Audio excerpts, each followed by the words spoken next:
Good evening, everyone. I'm Jeff Simons. I'm the Superintendent of Schools for the East Greenbush Central School District, and I'm very pleased that you have joined us for this presentation and discussion session regarding the opening of school. The focus of this presentation is designed generally for our Goff Middle School parents. However, if there are elementary parents or high school parents out there participating in a live stream, the majority of the information will be pertinent for parents of all students at all levels. Before I begin my formal presentation, I want to let you know that that presentation will last approximately 30 minutes or less. And then we'll have a thought exchange, which is a question and answer session facilitated by Mark Adam, who is our public information specialist, and he will take us through the steps involved. I want to thank Peter Goodwin, who's our Director of Technology, for helping us to facilitate the technology access for our families. And I want to introduce the members of our administrative team who are here to provide information and respond to your questions. I'll start with Mrs. Barker. Jill Barker is our principal at Howard L. Goff Middle School. Mike Newman is our assistant principal at Goff Middle School. Marissa Cannon is our Director of Human Resources, who handles all of our staffing for the district and any issues related to our employees. Jim McHugh is our Distinguished Assistant Superintendent for Curriculum and Instruction. And Linda Wager is our Distinguished Director of School Finance and Business. So we're all here to try to help explain, plan for this September, to answer any questions that you might have. So at this time, I'm going to share my screen, and I'm going to hopefully connect you to my slides and the information.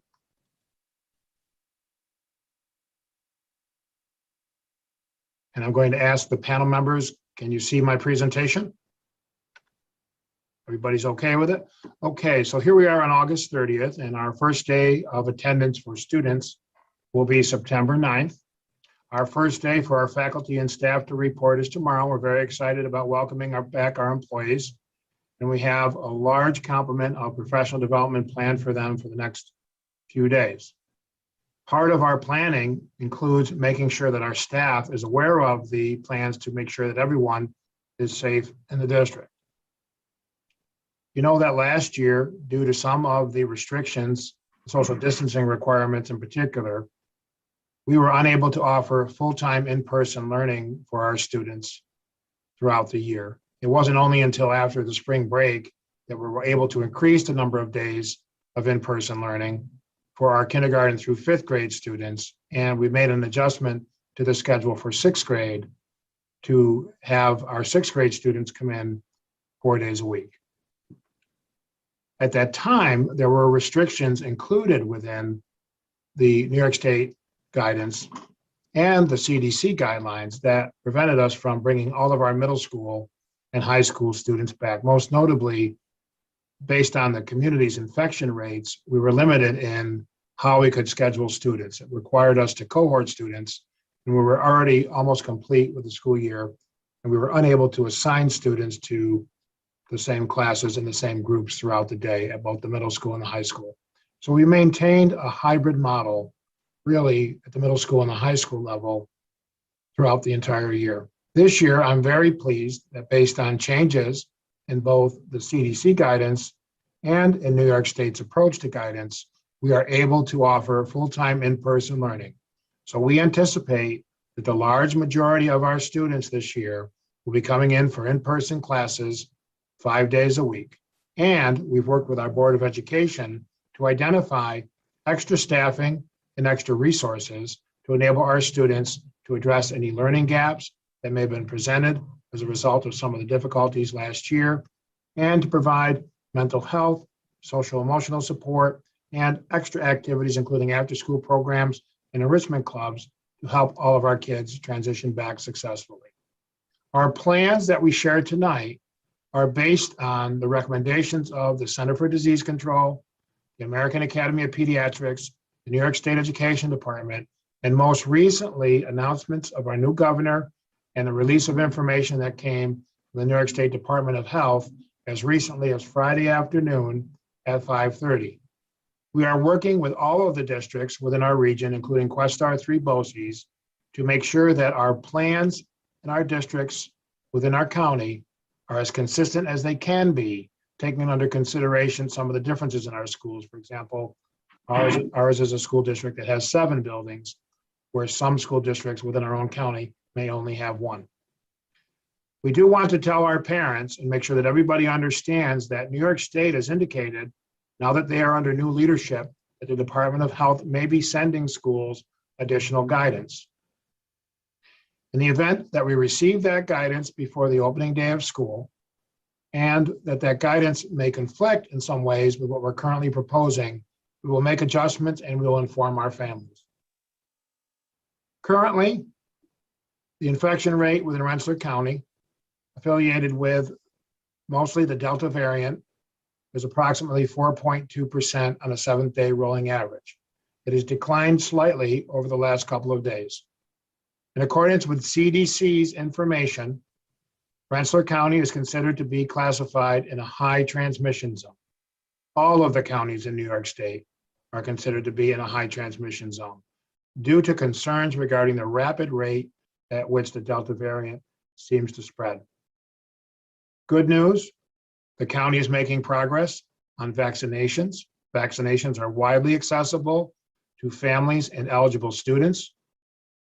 Approximately 69.8%, almost 70% of our county's population, 18 years of age or older, is fully vaccinated.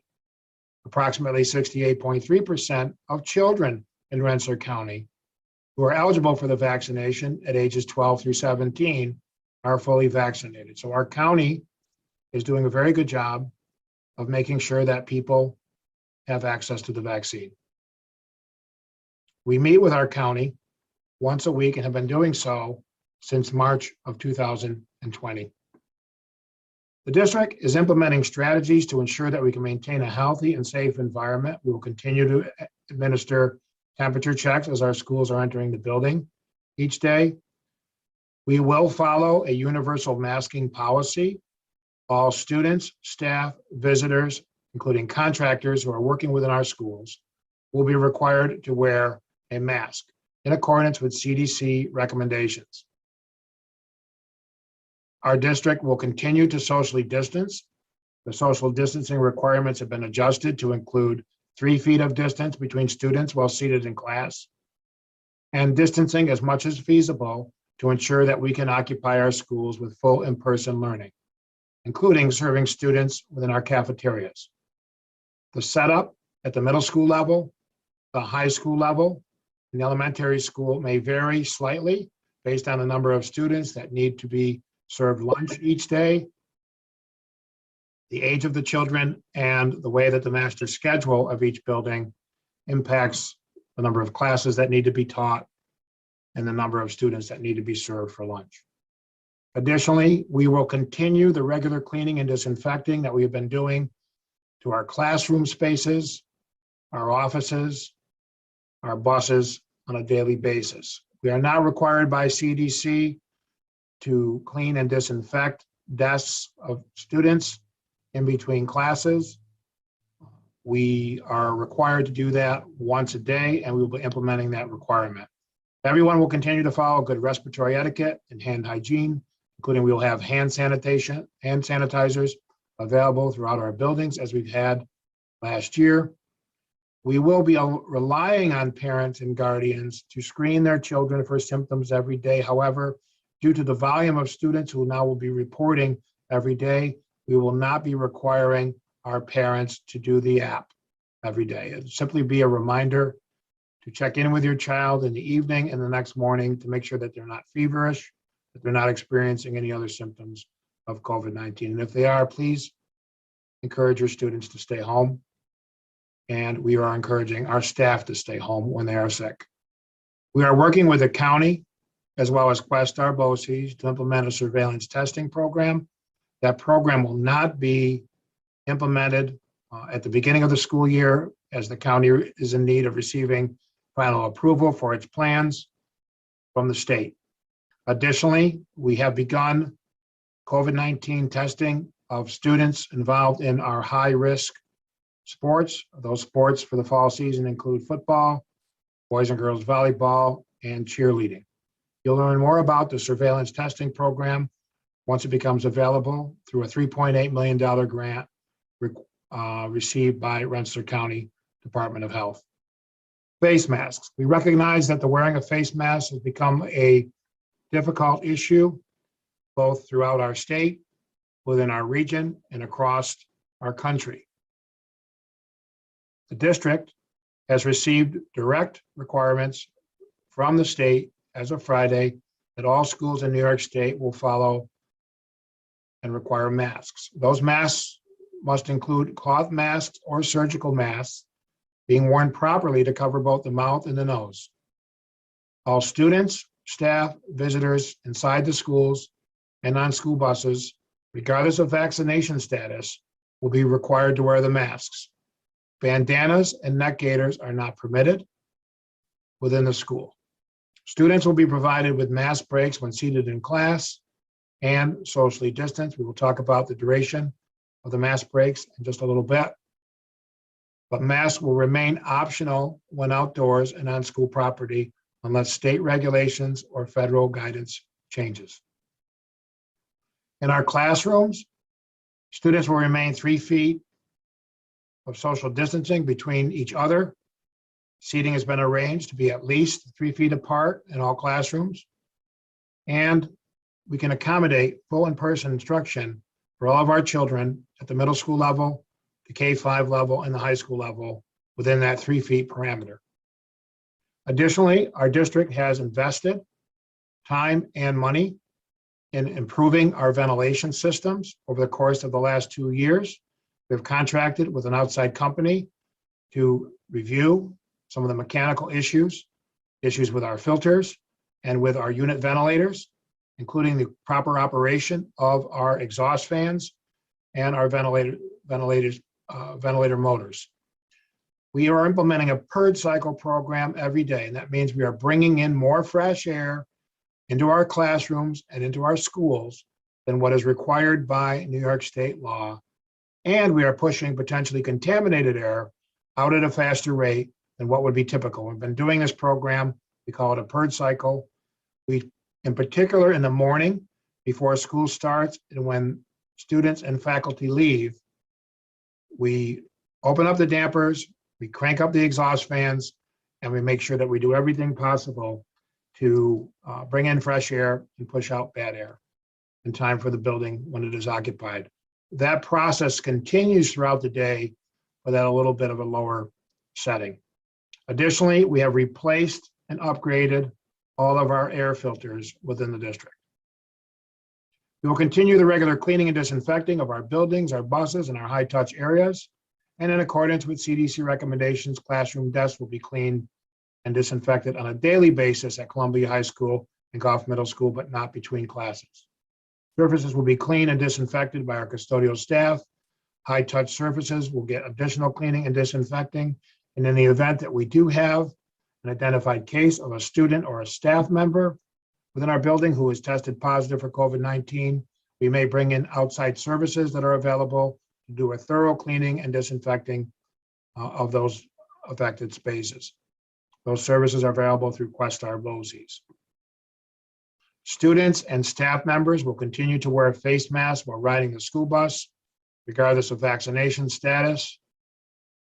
One of the things I will point out, in many cases, our protocols, in all cases, do not delineate at this time between individuals who are vaccinated and those that are not yet vaccinated or not vaccinated. That is because of 2 factors. One, districts currently, by New York State law, cannot require either students or staff to be vaccinated. And secondly, the county is reporting that as many as 30% of the new cases of COVID-19 are considered to be breakthrough cases. In other words, those cases, 30% of them are coming with people who have already been fully vaccinated. So we believe it's the most safe and cautious approach to implement these requirements regardless of vaccination status. On our buses, the windows and roof hatches must remain open to provide as much ventilation as possible as the weather permits, and cleaning and disinfecting will continue on each bus run daily. Seating arrangements for students in the cafeteria have been a subject of discussion since the summer. Many schools were faced with a situation where if the standards from last year remained in place, they would not be able to serve lunch to all of their students. CDC guidance is being implemented by New York State and by our schools. To the greatest extent we can, we will maintain distancing within our cafeterias. However, we are not subject to guidance indicating a specific measure of social distancing. In our middle school, our students will continue to eat lunch seated at individual seats. There will be the college-style chairs. At this point, we call them the one-arm bandits, and they will be facing the same direction. Additionally, students will be given an opportunity to select a seat during their first week of school. They will remain in those seats for a period of time that our principals will talk about in just a little bit, and then they can change. We will not have students at the middle school level sitting around round tables in groups, nor at larger rectangular tables where the infection rate spread, risk of infection rate spread could increase. Before and after lunch, we're encouraging our students to wash their hands. There'll be hand sanitizer available in spaces where they exit the cafeteria. We are limiting mask removal to only the time in which they're eating, and the County Department of Health and the CDC recommend, and the state now recommend, no more than 15 minutes. We will clean and disinfect all of the seating and the spaces in between lunch periods, and we are making sure that the cafeterias provide seating where there is appropriate ventilation. I mentioned that for our athletic our students are participating in interscholastic athletics. We are implementing mandatory testing for high-risk sports. That testing is occurring once per week in the sports of football, volleyball, and cheer, regardless of the student's vaccination status. We are also implementing voluntary testing for students who are participating in moderate to low-risk sports. That testing will not start until mid-September. Parents and guardians must consent to testing. It is still not too late to consent to testing if your child is participating, for example, in modified sports.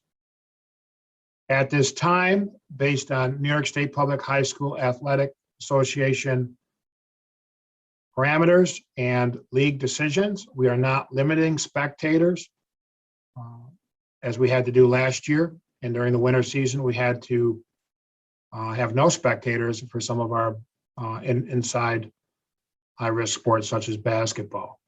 Contact tracing will be provided for sports through a new QR code and an app that will be afforded to our parents. So parents can receive ahead of time the opportunity to check in that they will be at the game. They fill out a simple form that will come up when you take a picture of the QR code. You can fill it out ahead of time for the inconvenience of the parents.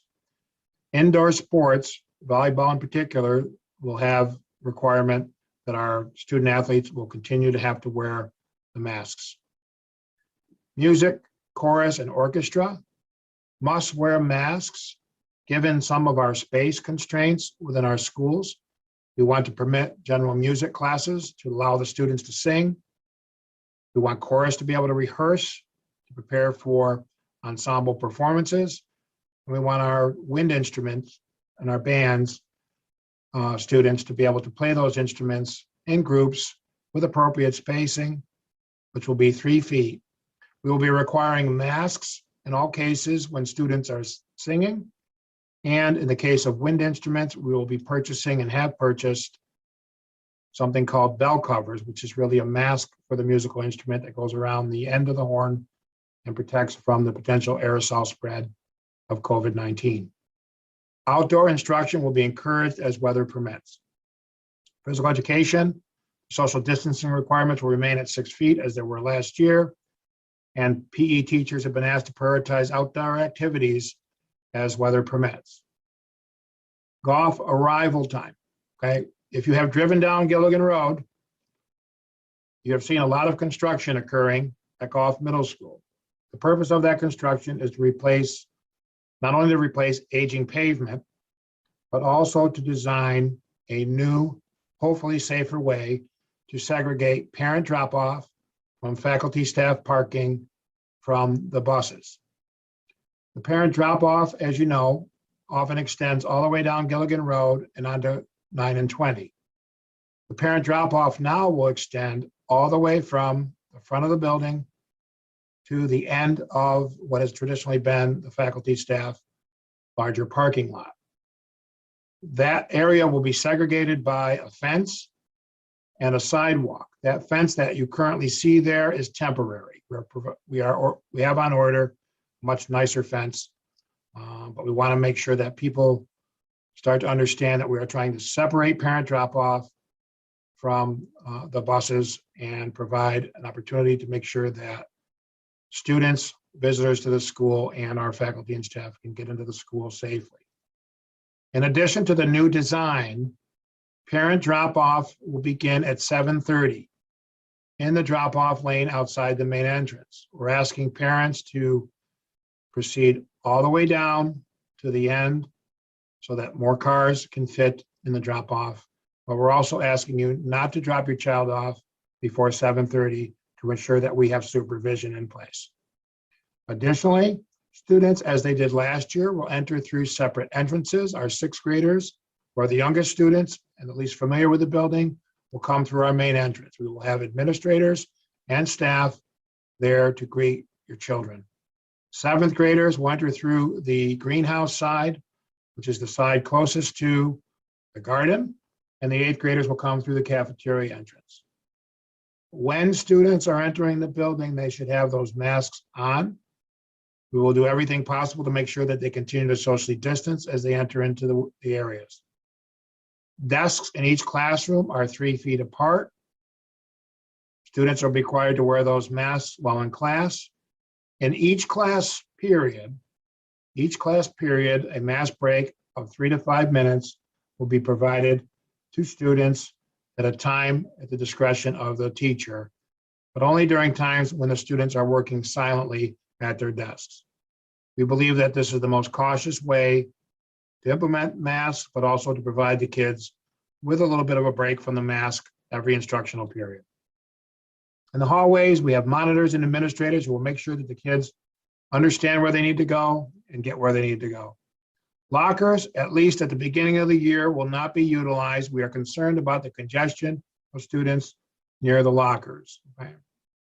You remember when you were in middle school? I remember when I was in middle school, that locker was a good opportunity to stop and socialize and to congregate.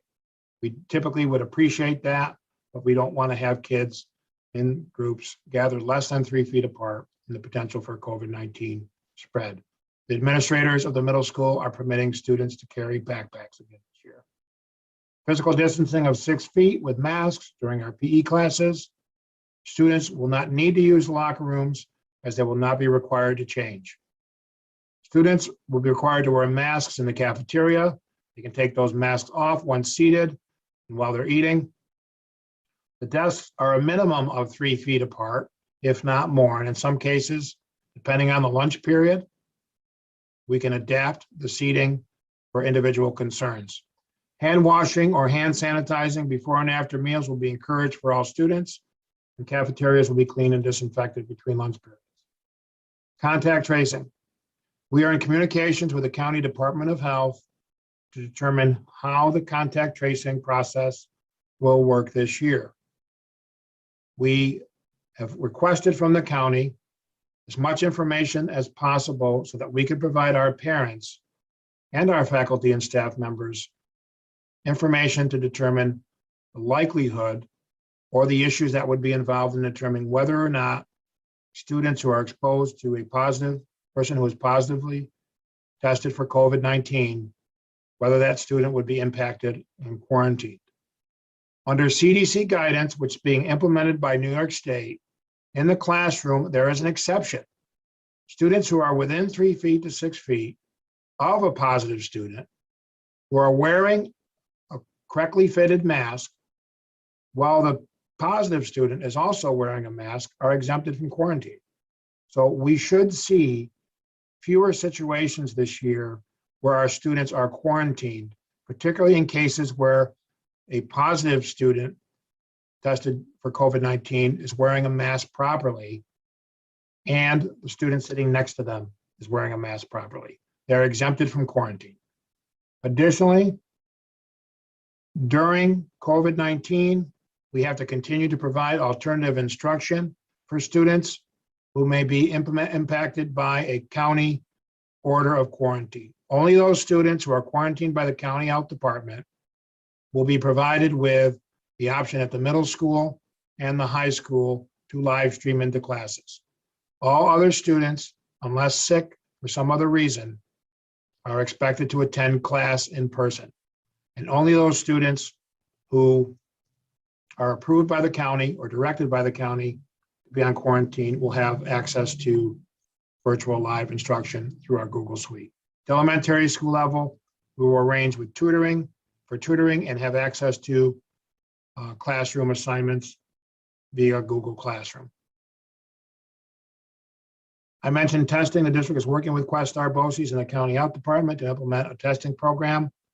That plan is not finalized. We hope to have a voluntary testing program for all of our students, particularly those who are both vaccinated and unvaccinated, but also to identify any potential asymptomatic cases. Additionally, we may be able to implement point of care testing, which would involve screening students who may be demonstrating symptoms of COVID-19, but may have other types of health issues. We may be able to implement that 15-minute rapid test within the school setting. We're still working on the details of both of these types of testing programs. This year, in accordance with our goal to provide in-person learning for as many students as we can, and to have students attending in a normalized instructional environment, we are not offering a choice for a full remote program. We do have an option for students who are qualified medically to receive instruction through Questar 3 BOCES. That program currently has approximately 9 applications within the district. We are reviewing those applications, and we will make arrangements through Questar 3 BOCES to provide instruction. Students enrolled in that program would not be provided with instruction from East Greenbush Central School District teachers and may not have access to the full list of courses that we offer at the middle school and the high school. However, it is available. We have a time frame in which we need to let Questar BOCES know approximately how many students will participate. Parents who are interested in this program should submit a form for student medical needs, which is available on our website as soon as possible. At this point, I'm going to turn this program over to Mark Adam, our Director of Public Information. He's going to facilitate our instructions on the thought exchange, and I'm going to get our middle school administrative team and our central office team involved to respond to your key questions and concerns. Mr. Adam. Thank you, Mr. Simons. So I will share my screen. We've been joined by Sarah Hoffman since we opened the meeting. Sarah Hoffman is another assistant principal at Goff Middle School. We have Mrs. Barker, Mr. Newman, and Ms. Hoffman. All right, bear with me one moment.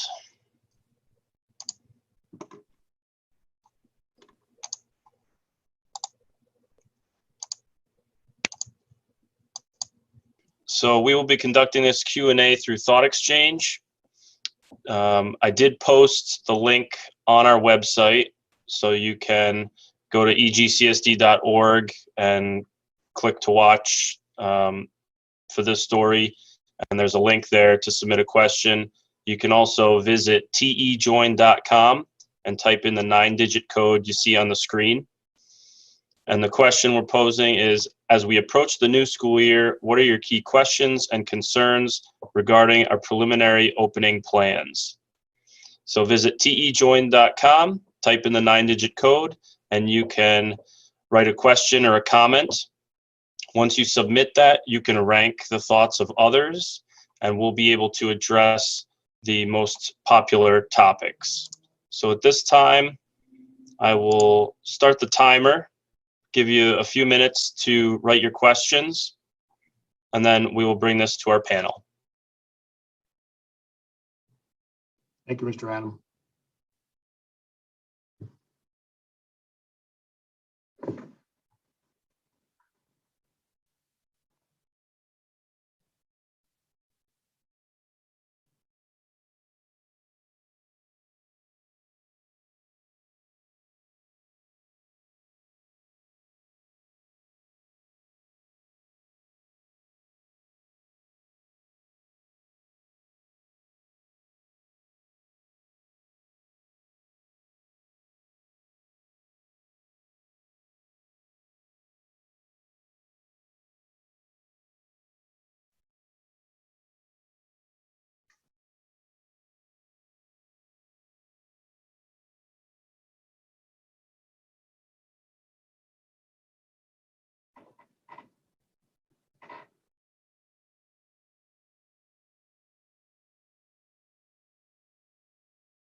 Okay, we have a good number of thoughts in there now, so we'll start with our Q&A. I'll keep this open for anyone who would like to write another question or comment. But at this time, we will start with our first question.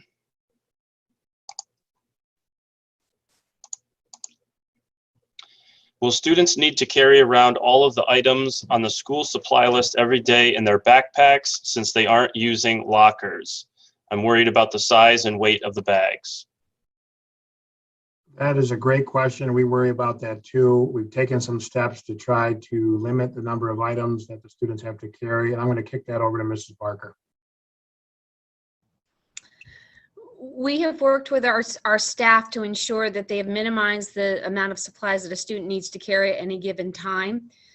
We also are allowing students who are having difficulty with a bag that might be too heavy for their size stature to be able to use a bag with wheels on them if they need to. But the teachers are very much aware of the fact that some of the materials that they are going to be asked to use throughout the school year may be too heavy, and they have made arrangements in the past to leave stuff in their room for their particular class, and then students don't need to bring that back and forth with them. They're allowed to leave that in their room. So every teacher will have their own system in terms of how they might minimize the supplies that students need to carry. But if there is a medical condition or there's a major concern, please feel free to have your student use a backpack with wheels. Thank you, Mrs. Barker.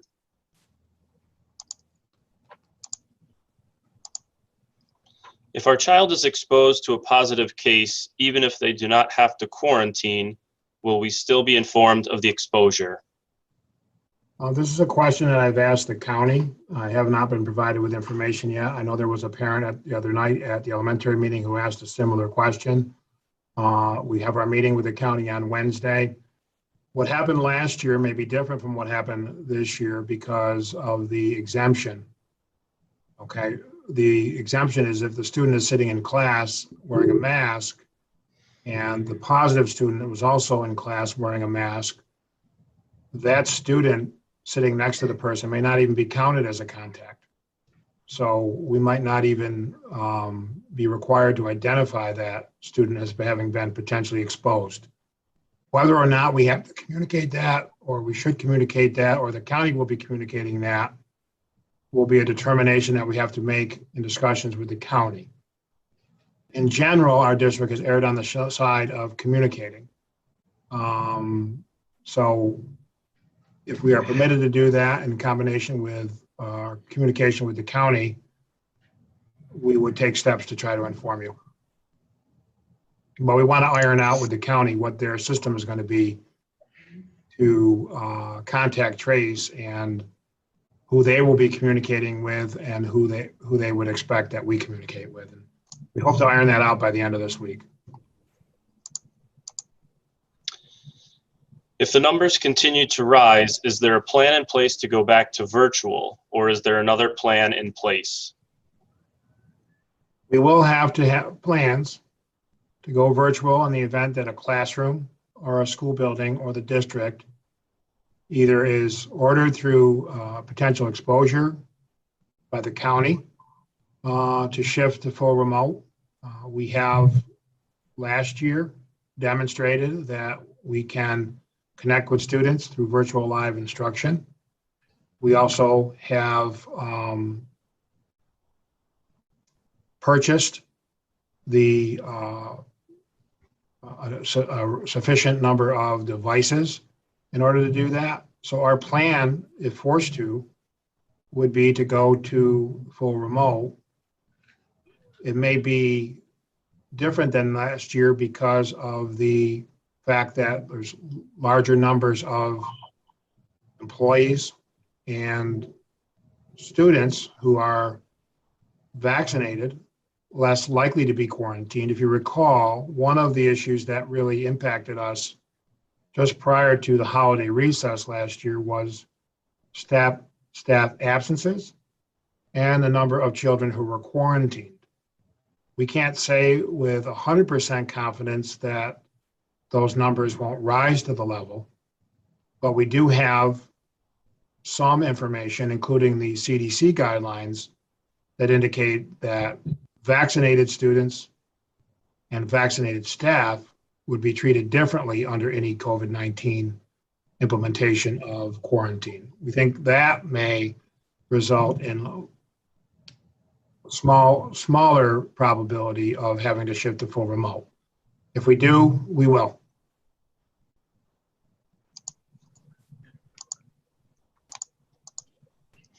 What is the guidance for keeping kids at home? Sometimes it is just sniffles or a cough and not COVID. I don't want my kids to miss school because of a slight cold. We are asking parents to screen for symptoms. Once we have the testing in place, we would be able to test kids whose families consent to rule out COVID-19. Any symptoms right now, we're asking parents to, last year what we had to do is we had to have an alternative diagnosis from a physician on file or a negative COVID test. With the fact that we have testing available in the schools, or will have testing available in the schools, we would hope to be able to deal more efficiently with students who may be demonstrating symptoms, their allergies, for example, or some other illness with similar symptoms, and get the kids back in class. Right now, we're following the CDC flow chart, which is posted on our website, related to how to manage students who present COVID-like illness or symptoms. And I would ask people to look at the website to see how that process is mapped out in the chart. Mr. Adam, that chart is up there, is that right?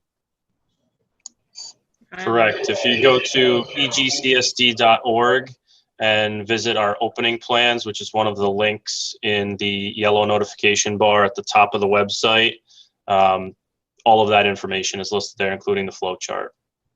Thank you, Mr. Adam.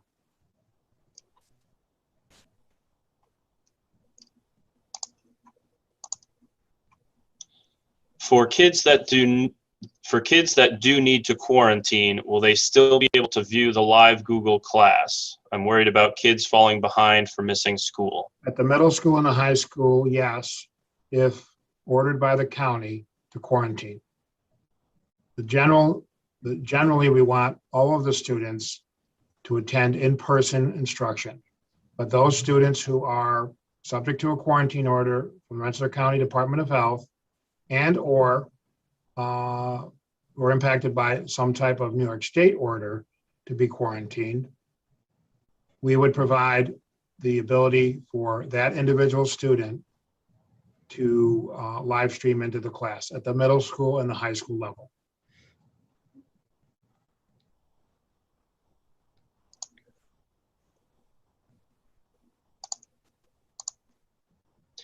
Will I be required to get a doctor's note to have my child return to school if they went home with a cold or COVID symptoms?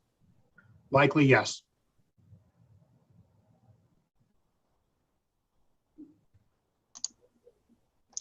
I understand why outdoor lunches cannot be a part of the plan as it is only temporary solution, but can it be offered while weather allows? In many cases, the time to go outside, particularly at the middle school level, and the transition time is an impediment.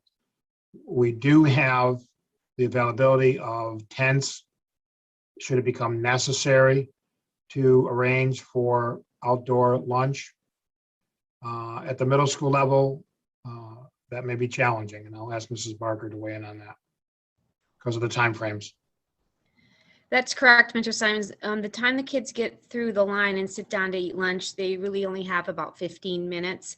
And also the fact that we have a large lunch group, we could have anywhere up to 170 kids in the cafeteria to escort them outside, get them seated correctly in a space that's appropriate to seat all of those students.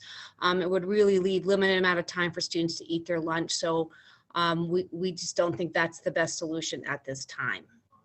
One thing I would add, Mrs. Barker mentioned that the time that it takes for the students to move through the serving line, in every school district and in every school building across the state, the change in policy from the U.S. Department of Education and that requires us to provide lunch prepared at school for no cost to the students has increased markedly the number of students that are purchasing lunch every day or receiving a lunch every day.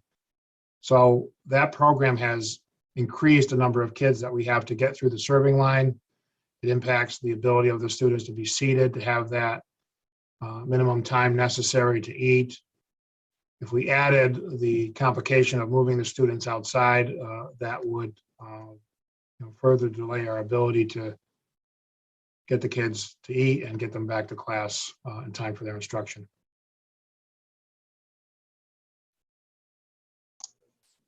Will students be doing science labs and working with partners?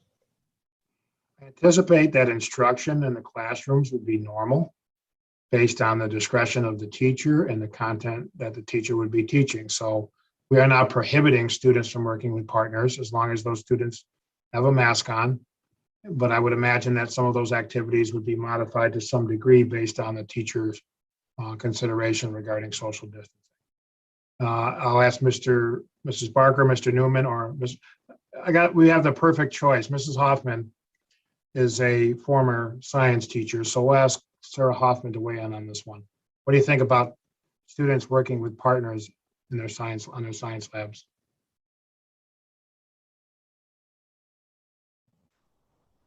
Sarah may not be able to answer because she's picking up her daughter, so she might not be able to Okay, answer. so we'll go with you, Mrs. Barker.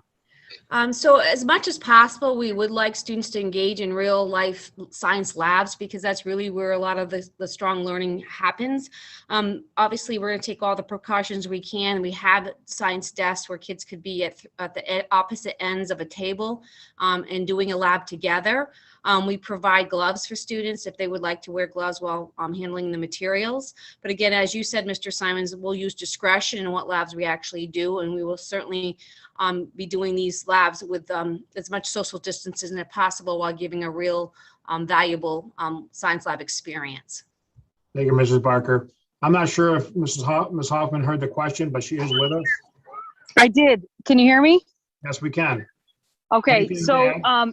yeah, just the latest guidance that I saw from the Department of Education is that they will allow virtual labs that count towards the 1,200 minutes. So this is going to be for your Regents level classes, but those minutes will count if there are some things that the kids are able to do online and do some experience online, which would limit the amount of group work and interactions and sharing the materials, which, at least they could be doing some authentic science and still be getting the credit for that. Very good. Thank you, Ms. Hoffman. How will the traffic flow go with so many students in the halls? Is it still one way? We're gonna let Mr. Newman take that one. We have thought about every option concerning this, and where we've landed to start the school year is that we will not, we believe that with the administrators and the monitors in the hallway, social distancing, moving them along, we will, with the one-way flow for the stairwells will not be allowed. However, we will be working to have hallways flow in one direction. Okay, very good.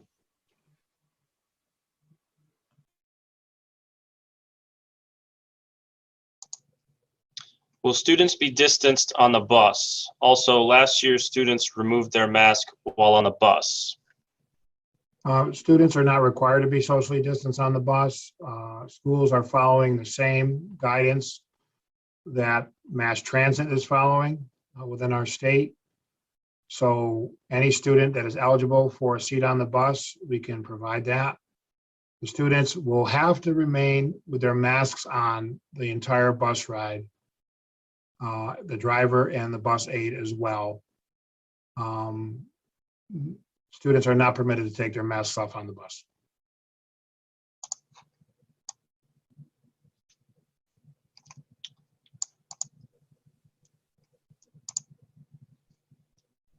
What is the school's policy if one sibling is waiting a test result or quarantine, but siblings are in different schools? This is a question that we raised with the County Department of Health last week. We're hoping to get clarity on it before September 9th. CDC and our Rensselaer County Department of Health are seeing spread occurring now with the Delta variant more in families. So if you recall, at the beginning of all of this, it was large-scale events. Then it was holiday gatherings.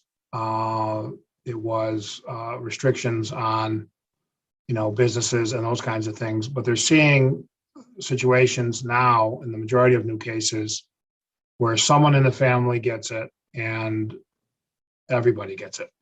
So, and that is according to what the county told us last week. So we don't know specifically whether or not siblings would be under guidance to stay home. For example, if their brother and sister tested positive or is awaiting a test, we're waiting for more direction from the county, but it is possible because of the family, the situation where the spread is occurring within families.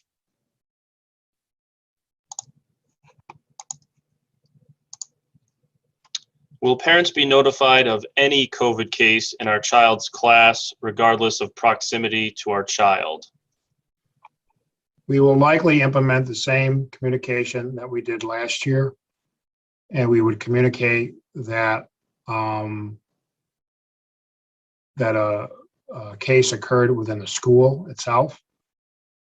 Depending on the situation, if there was a potential exposure within the class, we may inform only those students that were in proximity in accordance with what the county decides, or in the event that we have a situation where we feel the class needs to, all of the parents in the class need to be notified, we would do so.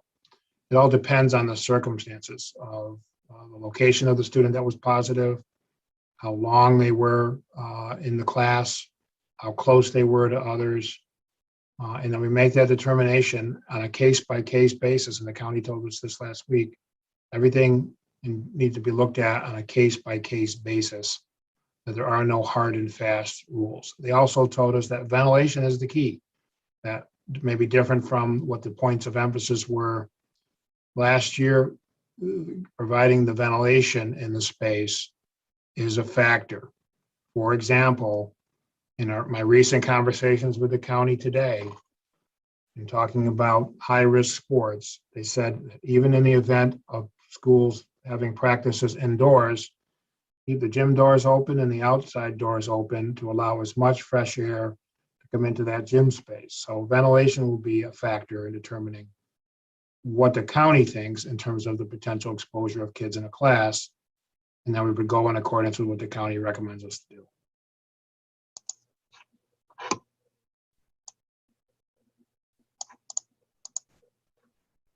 Will students have enough time to get school lunch and eat during their lunch period? I believe so. So if one of our administrators from the middle schools wants to talk about the amount of time they have from the time they go to the cafeteria to the time they have to go to their next class. Students have had typically the same amount of time over the course of history at Goff in terms of the 20-minute time frame, and it is sufficient amount of time for students to get their lunches and sit down and eat. Students that need a little bit more time, we do allow them to stay and go to their CCS class a little bit late if they need to, or their core class a little bit late if they need to. But typically, most students are able to finish their lunch in the time designated.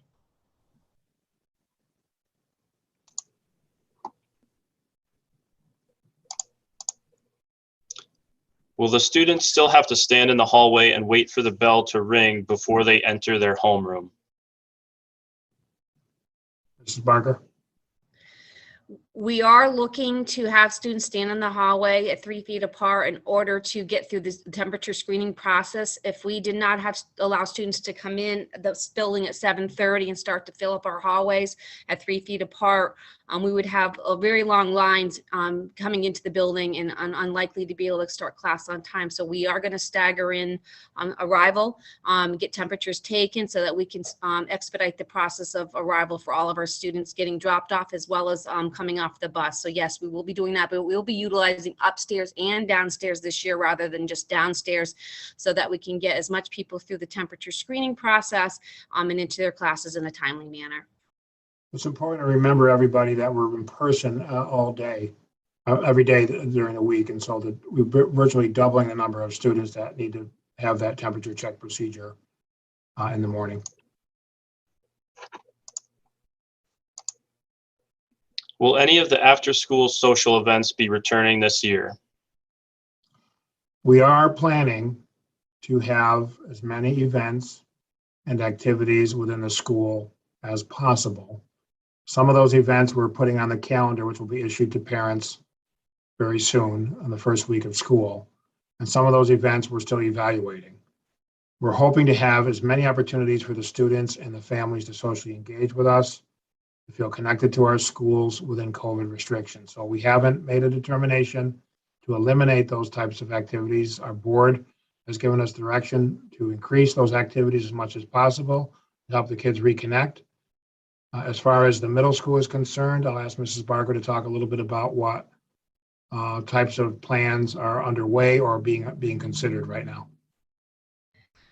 We're kind of in a wait and see at this point in time in terms of having whole school events or whole grade level events, just to see how the transition to school goes and how the beginning of school shakes out in terms of the spread of COVID, and hopefully it's going to be minimal and we can begin to really look at having larger events. What I would encourage students to do at this time is to join clubs, because we are going to do that after school and they can at least be involved in the school community and getting involved. We have numerous amounts of clubs that kids can get involved in. It's a smaller group of kids, but with like interests, so it allows them to be engaged in the community, school community, and be involved in school and school clubs after school. And also we're going to look at intramurals in the morning as well. So while we may not have full size class events or full building events at this time, we would love to do that, and we will do it as soon as we possibly can. But in the meantime, I encourage kids to join clubs and get involved in intramurals. Thank you, Mrs. Barker. And the same answer would apply to school fun nights and dances. We have to wait and see how things develop during September. Why does band class have only a 3-foot requirement and phys ed has 6-foot requirement? When playing wind instruments, even with bell covers, it seems that aerosols can spread very easily. Physical education is at 6 feet because the physical education curriculum can be delivered in the gyms with the students 6 feet socially distanced. Chorus and band in some of our spaces, in particular the at Goff, those programs cannot operate and have scheduled rehearsals with all of the students involved in the particular group within the current spaces unless we reduce the social distancing to 3 feet. The large majority of the districts our size in this region are implementing 3 feet social distancing for band and chorus, with a caveat that students wear masks when they're singing and the instruments have to have bell covers. A study was shared with us from our music department within the suburban council districts that CDC had done and released regarding the effective use of masks and bell covers so that chorus and general music can sing and band students can practice their instruments together as a group. That data indicated that 3 feet of social distancing with those extra protections significantly reduced the likelihood of aerosol spread. We shared that information among the superintendents within the suburban council districts. Again, those are districts that are similar in our size. And we made a determination that we felt that the risk of infection spread was low and that the opportunities for kids to participate in those programs and to provide equity for those kids that are participating in chorus and band in the same way that we're providing those opportunities for athletics outweighed the level of risk. Mr. Simons, it's past 7:30. Can we do one more question? We can do 2 more. I'll give you 2, Mr. Adam. All right, We got 2 questions. We had a little bit of a snag, so we'll go with 2. All right, here's the first one. Why don't you arrange teachers to go to the classes instead of students going from class to class during the day? In a school of, I think it's approximately 900 students. Mrs. Barker, what's your current enrollment? It's about 930. The students are in different classes with different kids. And this is the issue that presented itself last spring when the new regulations required us to cohort. So, for example, not all of the students are in the same English class as they are the social studies class, as they are the science class, the math class, the technology class. We offer elective courses, and some of our special area courses are taken quarterly. So we don't have the ability to assign classes to cohorts so that the students would be with the same kids every period. If we were able to do that, then certainly teachers could move to the kids because they'd be teaching the same group of kids. Kids have to move to different classrooms and kids have to move to different teachers because the individual schedules of the students require that to occur. We couldn't do it any other way in a large school of that many students, and continue to offer the options that we have, including electives.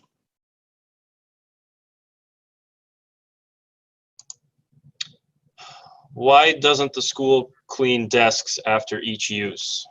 If you can envision all of the students coming into the school instead of half the students, and all of the students in a typical class ranging anywhere from 19 students to 30 students, depending on the class, and the amount of time that students have to transition into class and out of class. As a practical matter, it's not possible for one group of 25 to 30 students to leave a class and a new group of 25 to 30 students to enter a class and to clean the desks in between groups.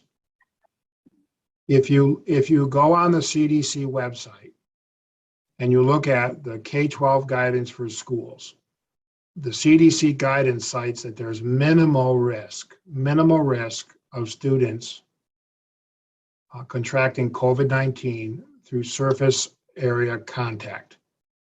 That standard was changed now that the CDC and the departments of health know more about COVID spread, and the nature of COVID spread has changed. The requirement indicates clean and disinfect the desks once a day, and so we are meeting that requirement. Mr. Simons, I just want to get to one more question here for a newcomer student. We will be moving into the district in October, November. Do you know if our children will be required to have a COVID test prior to that?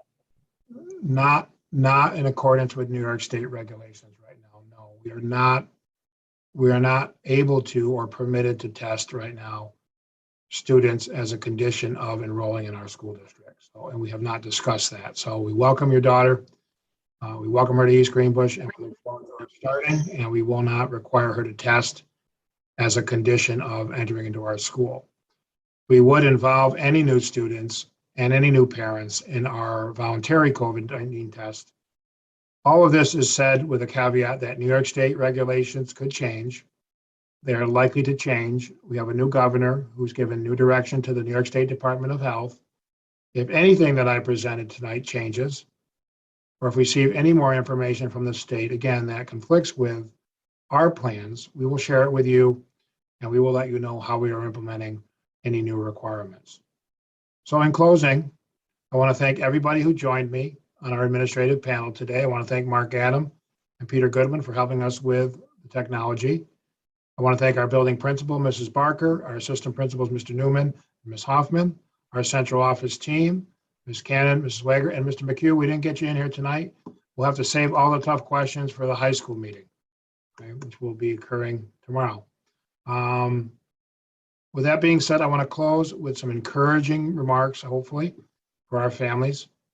I can tell you that every single person that works for this school district is really looking forward to welcoming your child back on September 9th. And I say that without reservation. We are looking forward to a great school year.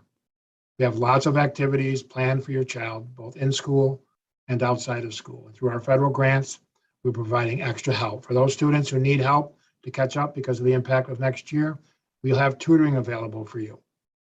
For those students who want to participate in after-school activities, such as archery, we will have archery offered through a federal grant.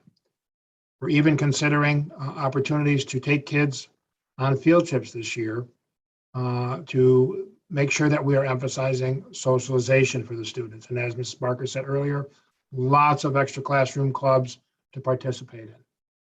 So as we begin the school year, we're excited about in-person learning. We're excited about the opportunities that we bring forward to your children, but we also are mindful of the need for everyone within our educational community, myself, our administrative team, faculty and staff, employees, children and families to work together as we did last year to have this be as successful a year as possible, to make sure that we're not only addressing the educational and social emotional needs of your children, but also doing it safely.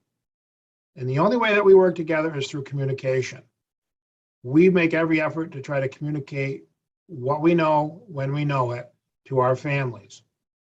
If there is a problem and your child is experiencing a difficulty in their learning, the first point of contact would be the teacher of the class for which your child is struggling. Also, we have counselors available to help and assist you to problem solve and to work with our teachers and our parents to address the concern. If the teacher, the counselor is unable to solve the problem, you can bring it to one of the administrators of the school. I know that a number of situations were solved last year because we communicated.